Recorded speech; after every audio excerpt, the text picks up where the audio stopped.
Selamat pagi Bapak Ibu yang terhormat. Perkenalkan nama saya Zalfa Kela dari Kepala Divisi Leasing.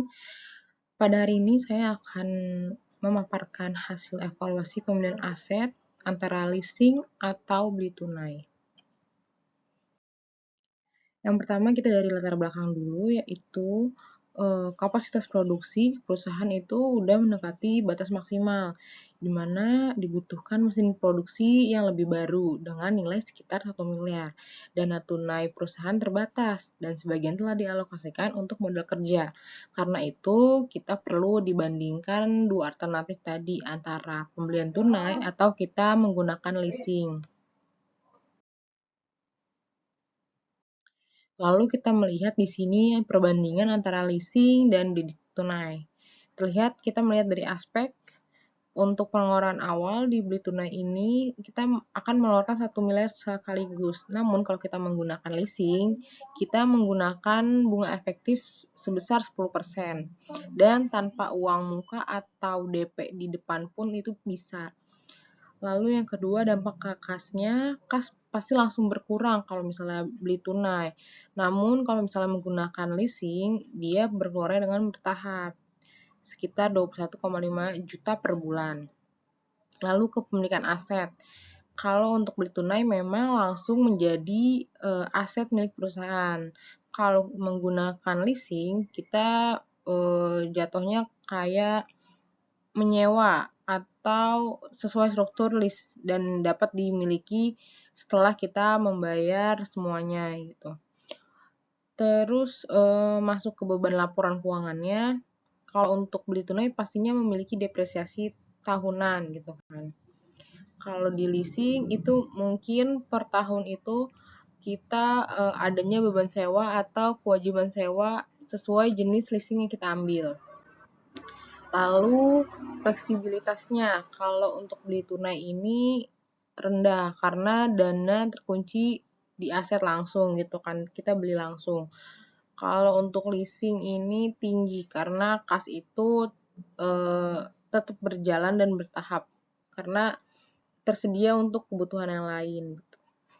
Yang terakhir ada total biaya jangka panjang, yaitu kalau dibeli tunai cenderung lebih rendah dan bila dipakai lama. Kalau untuk leasing sedikit lebih tinggi karena yaitu bunganya itu tergantung bunganya tinggi atau enggak.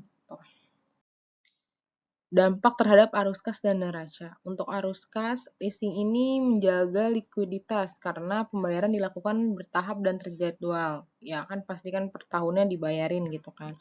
Untuk perusahaan tidak perlu mengeluarkan 1 miliar sekaligus sehingga dana modal kerja tetap tersedia. Jadi bertahap sih, jadi cash flow-nya tuh kelihatan gitu kan.